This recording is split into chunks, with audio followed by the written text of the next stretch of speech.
Have you ever been stabbed in the back by someone you trusted with your life? I have, and let me tell you, the sting of betrayal is something you never forget. This isn't just a story. It's a piece of my past that I've carried for years. It all started in college. I had a best friend, let's call him Alex, and a girlfriend I adored, let's call her Sarah. We were the inseparable trio. We studied together, partied together, and planned our futures together, or so I thought. I was working on a startup idea, a tech project I had poured my heart and soul into. It was my baby. I shared every detail, every breakthrough, every late-night coding session with Alex. He was my biggest supporter, my confidant. Sarah was my muse, the one I wanted to build this future for. I was so blinded by love and friendship that I couldn't see the whispers in the hallways, the shared glances, the late-night texts that weren't from me. The day of our final project presentation, the one that could secure our seed funding, was the day my world came crashing down. I walked into the lecture hall, ready to present my life's work, only to see Alex and Sarah standing at the podium. They were presenting my project, my code, my business plan, my dream. They had stolen it right from under my nose and presented it as their own. They had even filed for the patent behind my back. The professor, the investors, they all looked at me with pity as I stood there, speechless.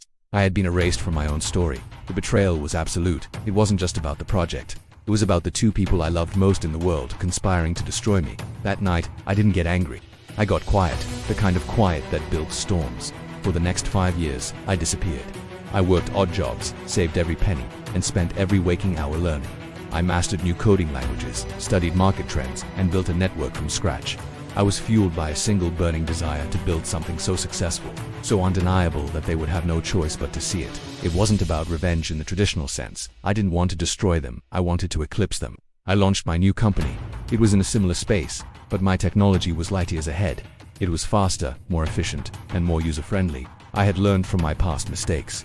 I protected my intellectual property with an iron fist. My company started to grow, slowly at first, then like a wildfire. We were featured in tech magazines, got major funding, and started acquiring smaller companies. And then, one day, it happened.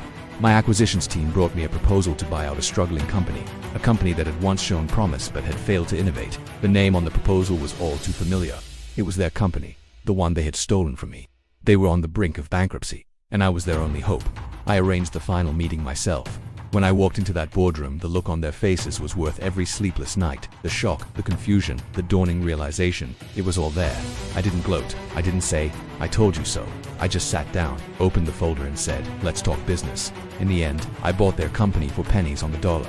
Not for the technology, which was obsolete, but for the closure.